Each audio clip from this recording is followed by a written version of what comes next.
Wake up, buyer payer people. It's a beautiful day. Go grab yourself another cup of joe and say hello to Jim and Michelle Rhodes on the Buy Here Pay Here morning show. Take it away, you two. Good morning. Good morning from Utah.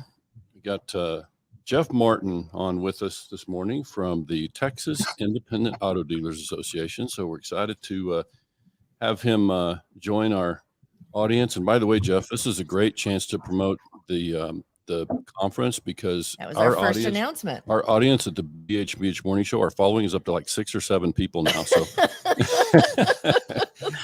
there's more people that listen to it, though. It's actually a little bit higher than that.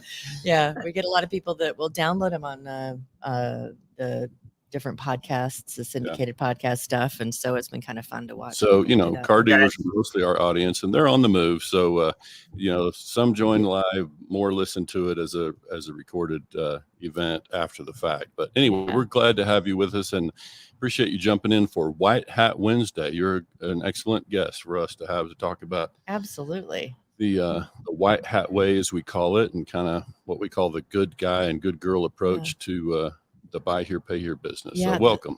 Yeah, welcome. Well, I appreciate the invite. Thank you for having me. And whether it's one dealer or it's 100 dealers, every one of them counts in our book. So we're happy to be here. Yeah, no, we appreciate that. So yeah, you got a conference coming up in I count 11 days. Starts on Sunday the 24th, right? It feels like every day it's getting closer and closer. I think that's what they say. Yeah, it's very, very close. We're excited about it. It's going to probably end up being our largest attendance that we've ever had at our conference. Nice. And excited to have you two out there at the conference as well. Yeah, we'll be speaking on Monday morning on business planning, and then I'll be moderating a panel on Tuesday with some dealers from across the country. So we're excited to do that. I think it's called BHPH Unplugged. So that'll be a really excellent session as well. But I think you told us that the exhibit hall is sold out. Has been sold out for quite some time. Actually, we'll have about 125 vendors and sponsors in the expo. Nice. And that's about the size that we usually like to have is for the number of dealers that we have attend. We'll have right at 300, a little over 300 dealers, and an expo with 125 makes sense. You can get through that expo in that time frame, and it gives you a good quality time to visit with our vendors. And I think you also told us when we saw you at NIADA that your room block is sold out. Can dealers still attend? They might have to stay somewhere else, but dealers can still sign up and come in, right? Yeah, absolutely. Yeah. And we'll have a number of people who will register on the spot. The event is in Round Rock, Texas, and there are some other venues outside of the primary location that we're having the event where dealers can still stay. But I will say this, if you're a dealer out there listening and you're interested in attending the conference, give us a call. We'll help you get registered, and we'll see sometimes a couple of those rooms will pop up from time to time. And when they do pop up, we usually try to grab those. Excellent. I hope Michelle and I have a room. So I checked, I think I've got a printed. I thought you guys were bringing the RV. Oh, no, we actually left the RV behind in Florida, and we're looking forward to staying at the Kalahari. We've not been there. So that'll be a fun experience. Yeah, it's a really fun property. I know a lot of our attendees end up making a little bit of a mini vacation out of it. They bring their family. One side is a gigantic water park. I think it's the largest indoor water park in the United States. And then the other side is really business. The way they built this property, it's only, I'm going to say they finished it in 2019. And so one side is kind of water park and family fun. And the other side is really conference and business. They have some fine dining restaurants there. So it gives you a little bit of the best of both worlds. It's a really, really good property for our venue. Yeah, we've talked to a few different colleagues, dealers and vendors alike, and they're talking about bringing their families. Yeah, for sure. With them. So I'm kind of looking forward to actually seeing the other, spouses and kids and things that we've talked about. It'll be kind of fun. I got to pause and do a quick mention. For those who are tuning in on Facebook and otherwise, let us know that you're listening. Please Tell us what state you're listening from, and just a reminder too, if you're like most folks and you have to bail out before the broadcast ends, you can always find it out there on YouTube or on your favorite podcast channel after the fact. So, Right. so just we understand people are on the go, and it's the nature of what we do. But yeah, so Jeff, you've been the executive director at Texas since 2006, right? That's correct. I think I saw on your profile that July this month would have been the month you started. Is that right? That is actually right. Wow. Happy anniversary. Oh, thank you very much. You did your research. I had to think about that when you said that. But yes, I think it was somewhere around July 6th or 8th in 2006. Wow, that seems like a long time ago. So I want to talk about your perspective then across those years. You've seen your association change. We certainly have from the outside looking in. We've seen a lot of progress, and you guys do a wonderful job. I think a couple of things I'd be interested to know. I want to say you told me that your particular association has a pretty high percentage of buy here, pay here dealers, at least that participate in the events. Is that right? That's correct. And really in totality, Jim, we have just over 70% of our dealers identify themselves as primarily in the buy here, pay here business. And then so that then is reflected in our participation as well.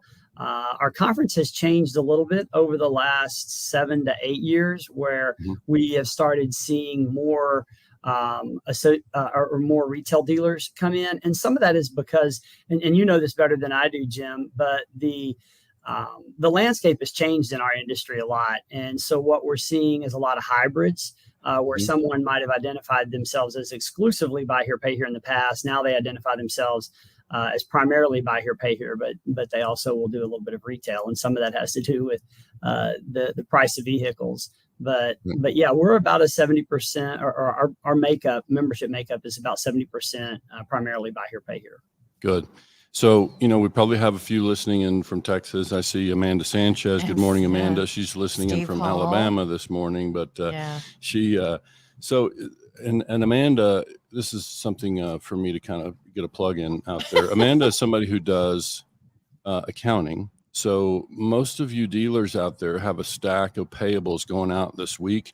Make sure your state association is in that stack of payables. If you've not already joined your state association, please get that check in there. We can't emphasize enough. It'd be one of the most valuable returns on investment you could possibly add. And so we want to see all dealers get in there. And certainly Texas, you guys do a great job. You have pretty good participation, but I know you'd always love to have more. Well, I appreciate that, Jim. Yeah, but I'll also just add to that. When you think about it as far as like a stack of payables, the associations really belong to the members, and I always say they're member-owned, member-governed associations. And so if the association is not meeting your needs, or the association is not moving in the direction that you want it to move in, make sure that you're getting involved in your association. I don't own the association. My job is to manage the association. And so I would always hope that dealers, and or for that matter, the associate members, the sponsors, that they would look at it more as, this is what the association is about, and what it represents should represent who they are. Sure. So, it's just kind of a different mentality in looking at it as far as a membership and being a part of it, and something that you want to be proud of.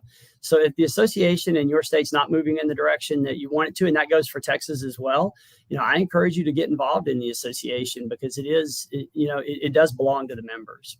We know you're very much involved in, talking to dealers and members and getting feedback from them. Heck, we saw you made a swing up into the Panhandle not long ago, and so that's familiar territory for me. I grew up in the Oklahoma Panhandle, spent a lot of time, in that area of the North Texas and then the Panhandle. So, yeah, we know you're out there doing that. I would say we want to also talk about the fact that, Michelle and I recognize, and I hope dealers recognize that, if Jeff Martin and TIADA and NIADA aren't out there doing it for you, which is lobbying and representing your interest at the legislative level, who's going to do that for you? Yeah. Who's going to do that for you, Mr. Dealer? If these associations aren't there to be your voice on Capitol Hill at the state or national level, who's going to do that? That's if your check goes only to that purpose, then that's a tremendous value that they bring. And so we know you guys are out there doing that. Maybe you should tell us about, we know you're kind of leading the education on this new FTC Safeguards rule. And I might just clarify, I said this to Michelle this morning, I want to make sure I'm right. Doesn't the CFPB fall under the FTC umbrella? It does not. They're totally Okay. separate agencies. Okay. But the FTC has been extremely aggressive, certainly within the last 2 years. Okay. We haven't seen the FTC be quite this aggressive in the past. Okay. So Michelle and I are operational advisors. We don't get involved in legal at all. So we deflect and refer people who ask questions of a compliance nature. But we know that you're very much plugged into that. And so I'm going to have you share with our audience, a little bit about what the Safeguards rule is and why it matters to the typical buy here, pay here dealer. Yeah, well, the Safeguards rule is going to affect all financial institutions, and so certainly any dealer is going to fall under that. There are a number of new requirements that the FTC just came out with that are going to go into effect in December. One of the requirements is that dealers of a certain size are going to have to be able to show that they have trained their employees on how to protect customer information. And so one of the things that we felt was a responsibility of our association is to make sure that we were providing that training to our dealers. And so we have a course that dealers can take, and we feel like it will fit what the FTC is asking for. There are a lot of other requirements there as far as policies that you now have to have in place. And the course that we are providing also include those policies. They're sample policies. You can certainly take those and make them your own. But that's the role that we're playing. And again, this is going to affect every dealer. There are some exclusions depending on the size of your dealership, as far as all of the requirements that are specific to your dealership. But if you have 5,000 or more, I think it's called customers. And I apologize, I can't remember exactly the term that they use there. But if you have 5,000 or more customers, and most dealers are going to fall into that category, you're going to be required to meet these new requirements that the FTC has in place. And so I'll say there are two courses that we have out there, Jim and Michelle. One is for the qualified individual, and that's part of the FTC requirement is you're going to have someone on your staff who is deemed a qualified individual who keeps up with the rules and regulations, and also make sure that you have the policies in place to protect your consumers' information. And then outside of the qualified individuals, there is just the general training for everybody from your sales team to, if you're in buy here, pay here, your collections team, obviously anyone in management. The way the rules are written, the way we interpret them, is it really means anyone at your dealership, but we're encouraging dealers to at least take a look at that and identify the employees that they feel like need to have this course. And then at the conclusion of the course, you get a certificate, and we feel like that'll meet the requirements that FTC is going to be looking for to show that you are ultimately trying to stay compliant and meet those requirements. So if you said it, forgive me, I missed it. How is the course being delivered? Is it online or in person, or how's it done? It is, yeah. No, it's online. It's a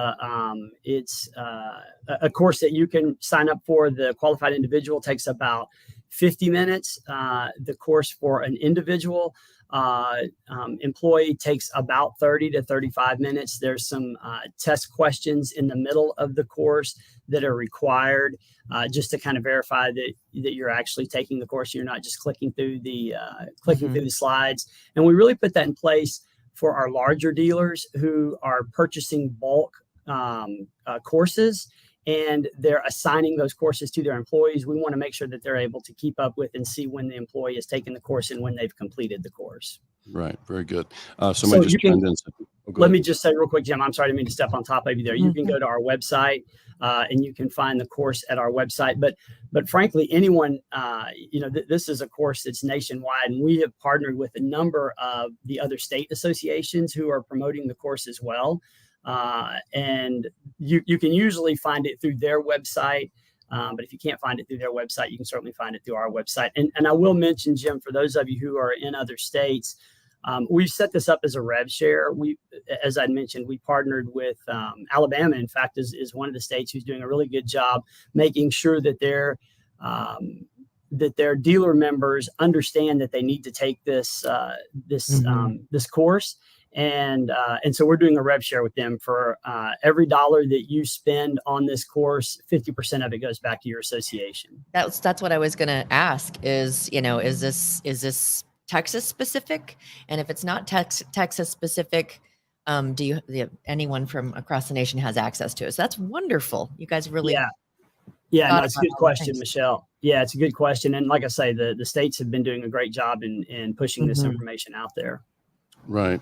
So we have a number of listeners. I got to say hello to Tyler Simmons from Abilene Used Cars. And Jeff, I saw that and I never met him, but the gentleman from Abilene Used absolutely. Cars Tommy Gregory. National Quality Dealer. Is that right? Yeah, we're very proud of Tommy, and Tyler's actually his son-in-law. Hello, Tyler. Speaking of staying actively involved legislatively, Tyler is he's one of our best at being active within his community and obviously staying very in tune with what's going on legislatively there in Abilene. But yes, Tommy was named the National Quality Dealer of the Year. And I got to tell you, Jim and Michelle, you won't find a more humble person. Certainly an individual that is never looking for the spotlight, but deserves every bit of credit. He and his entire family, and he'll be the first to say that, it's a family endeavor for those guys. And anyone who knows Tommy and Wanda and their children and their son-in-laws couldn't be happier for those individuals. Very well deserved. And I'll say this too. He, like awards and recognition is sometimes only as valuable as the people that receive it. And one of the things that I think makes the National Quality Dealer award so valuable is you look at some of the names that are on that list of people, and I'll tell you, Tommy's going to add to that. He's going to be somebody that we all as people from this industry are going to be happy that Tommy is representing us this year. Nice. Sounds like an excellent mentor. I wanted to also make shout out for GR Moore. He's made a couple of comments, but it doesn't show on our screen. I have to be in Facebook to see that. So good morning, GR. So Jeff, there are a number of people that we know from our Facebook circles that we've never met in person. Tyler would be one of them, GR Moore. Now I see Mark Jones is saying hello from MCMC. So good morning, Mark. We've not had a chance to meet you either, but I don't know if you're seeing the comments on your side, Jeff, but Mark says, thanks for hosting the best executive director in the country. So I sent him a check last night. Yeah, good, nice. He's, we'll just do it for Starbucks coupons. Yeah, that's right. Yeah, no, Mark Jones and GR Moore, both super dealers. GR's out of Corpus Christi. He actually runs our local chapter there in Corpus Christi, and just does a fantastic job. Again, another one who. Earlier this year, we hosted a legislative event there in Corpus Christi, and GR helped us get around 20 dealers were able to come out and hear their state representatives speak, and they talked specifically about issues that address our industry. And then I can't say enough good things about Mark Jones. Associations are only as good as their leadership, and we have had a number of fantastic have a number of fantastic leaders in Texas and a number of great presidents. I can't think of anybody who has done a better job than Mark Jones. Specifically, when you talked about being out in the Panhandle, when I went to Mark is out of the Dallas-Fort Worth area, out of Burleson, Texas. And so when I went to the Panhandle, Mark was up there. He's been to El Paso. He's been to Corpus Christi. He was at the meeting that I talked about with GR. And, we always talk about as an association, one of the responsibilities that we have is growing our influence. Well, it's very rare that a legislator or a policymaker comes to our office to have a conversation with us. We have to go out to their districts. They want to meet people that live in their districts. They want to meet voters.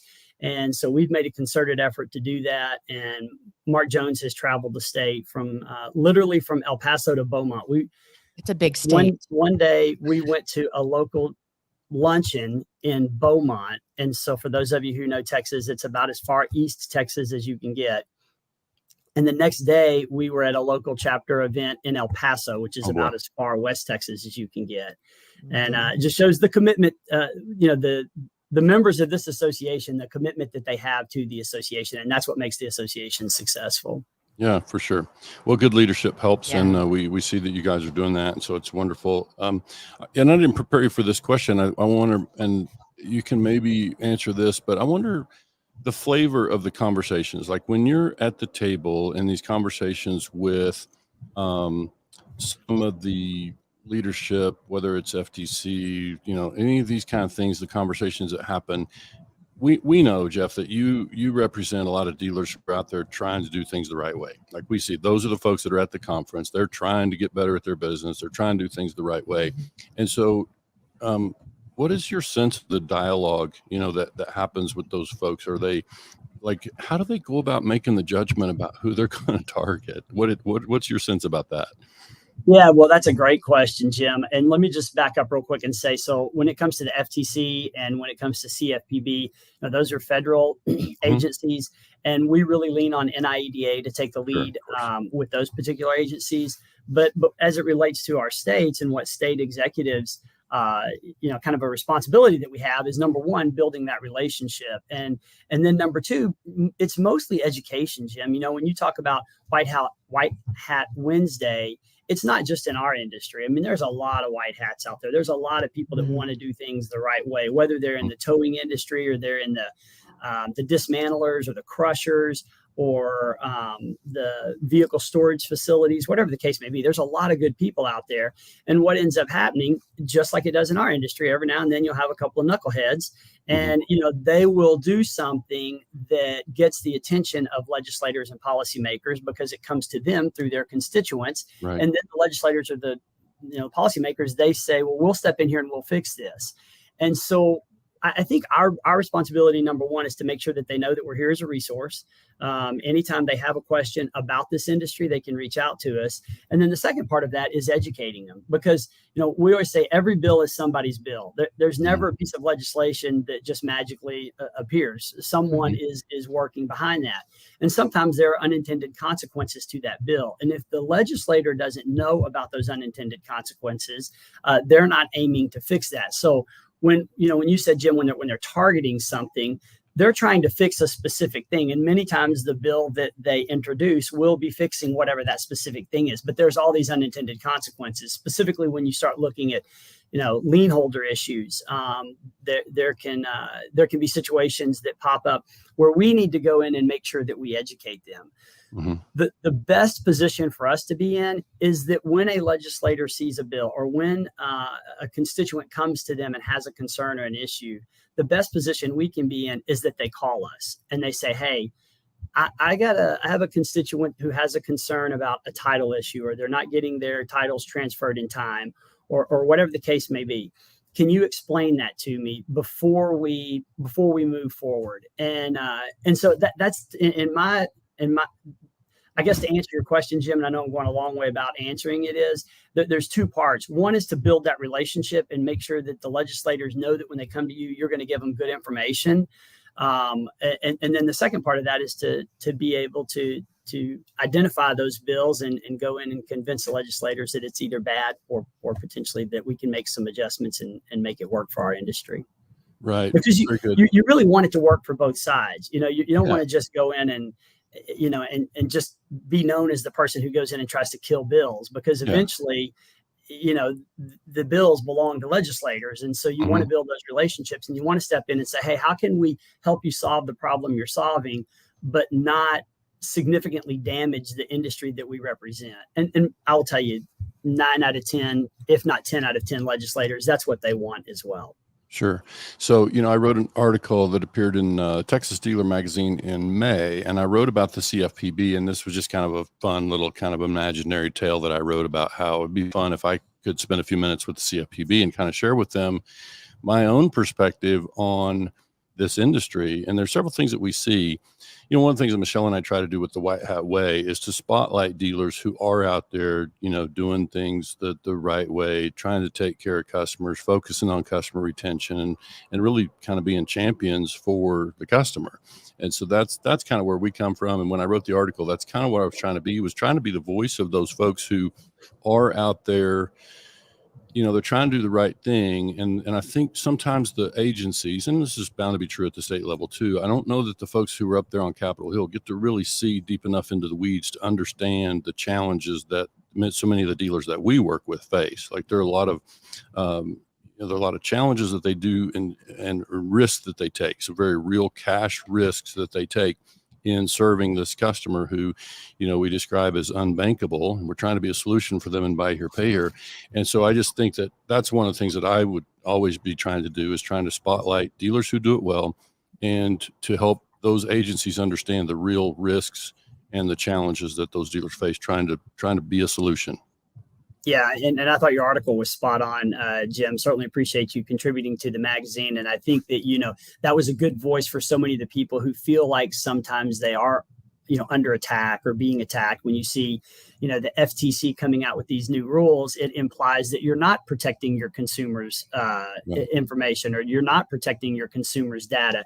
And, what I tell the Department of Motor Vehicles here in Texas, and for us, the Office of Consumer Credit Commission and the Comptroller are the three main agencies that regulate our dealers. And I tell them all the time, look, no matter how much regulation you want to put in place, no matter how much protection you want to create for the consumer, no one loves our customers more than we love our customers, right? And particularly in that buy here, pay here industry, because to your point, our guys are taking a significant risk. They, the customer usually shows up at that dealership because they've already tried to go get traditional funding and that didn't work for them. And so, while our dealer is taking that risk, that's where I say, our dealer loves our customer more than any legislator, more than any policymaker or any regulator, because at the end of the day, we want, our guys want that repeat business and those referrals. And so I think your article was spot on. And the dealers who are in business for a long period of time, you mentioned so many of those names today, whether they're in the small communities or they're in the larger metropolitan areas, they're taking care of their consumers. Tommy Gregory is a great example. You talked about in Abilene there, that's not a major metropolitan area. Everybody knows Abilene Used Cars, and everybody knows Tommy Gregory, who lives in Abilene. And so he's a person who is going to be taking care of his customers, or he's not going to continue to be in business. We've been in Abilene. It's not huge. It's not a big place. It's a great community to do business. Community, good barbecue there. It's good. So, yeah. It's an awesome place. By the way, we got to say a shout out to Russell Moore, who's listening in from Conroe, Texas. I assume he's in Conroe this morning. He's the one that said, my main man, Jeff Martin. So no, that goes both ways. Russell is one of our board members, and he is awesome. We certainly like him. We certainly would put Russell in the white hat category. So good morning, Russell.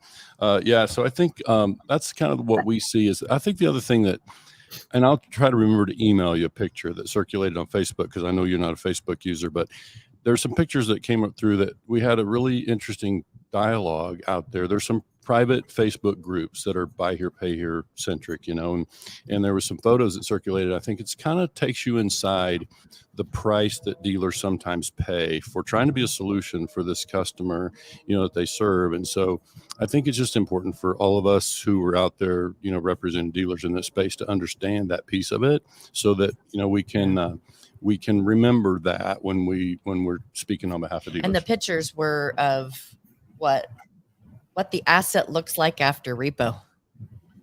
Yeah, and I mean, and that was like, that's one of the ones that's like, oh my gosh, that's and we're big believers on, let's remember there's the exception and then there's the rule. And that was definitely the exception, but it's still just an example of sometimes the price that is paid and kind of the nature of the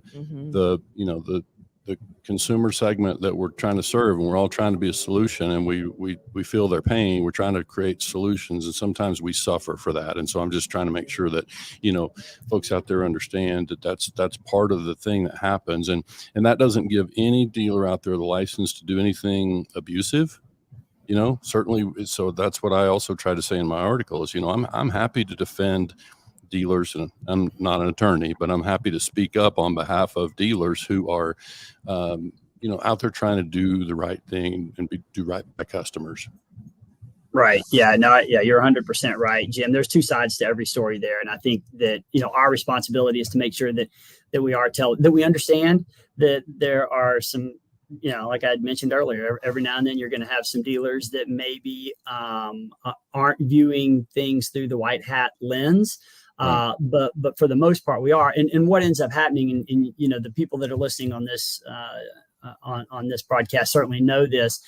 The negative legislation or the new rules typically come from someone who was not looking at things through that white hat lens, but then those individuals, they're not going to follow, they weren't following the old rules. They're not going to follow the new rules, and they're probably not going to be in business after a couple of years. But those people who are in the industry and are here to stay, you know, those are the ones that it typically affects. And I think that's where, you know, as an association, our responsibility is to continue to make sure that that voice is being heard and say, yes, for every, you know, 1, 2, or 3 bad situation that's out there, I can show you 100 of them that are positive for the consumer and for the dealer. And that's, you know, we talk all the time about building platforms as an association. That's one of the platforms that we have to make sure that we build and we give voice to, you know, the Russell Moores of the world, who is another one who does a fantastic job. You know, his legislators know who he is. They know his business. They know what business means to him. And I think it fits very well in that kind of that white hat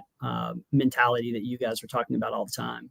Speaking again of white hat dealers, we just had Tommy Brandis. Is that who that is? Yeah, Michelle? it's Tommy Brandis from Pennsylvania has chimed in. So good morning, He Tommy. was out picking tomatoes. I hope he's bringing. Oh, he's not coming to TIADA. He's not. No. So we're.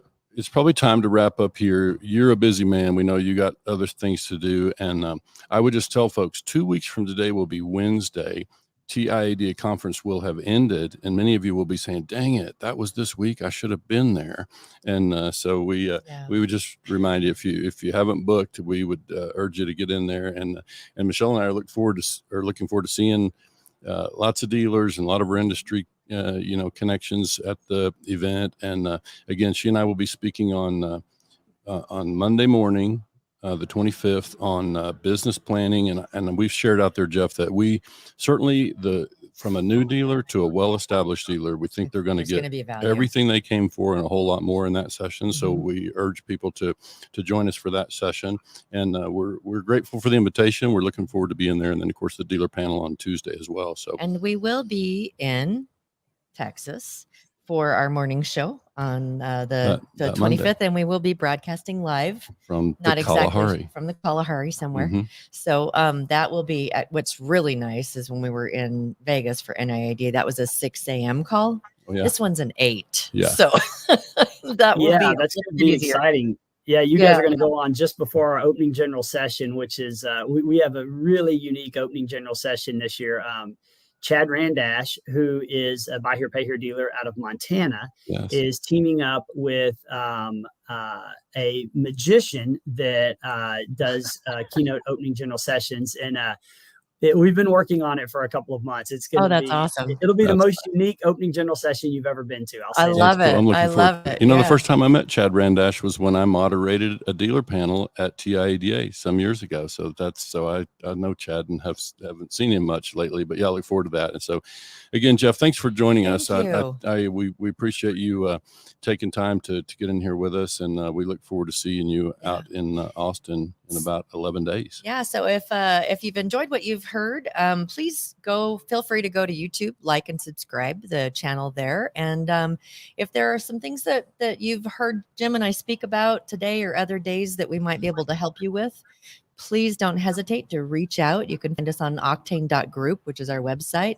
or just shoot us off a personal message, private message on Facebook or one of the other platforms that we're on. And really, really grateful, Jeff, that you could join us today. Really looking forward to seeing y'all live in just 11 days. And thanks to those who tuned in, especially those who took a break from picking tomatoes and whatever else is going on in their world this morning. So thanks, Jeff. Have a great day. Thank you, Jim and Michelle. And thank you guys for what you're doing. Appreciate it.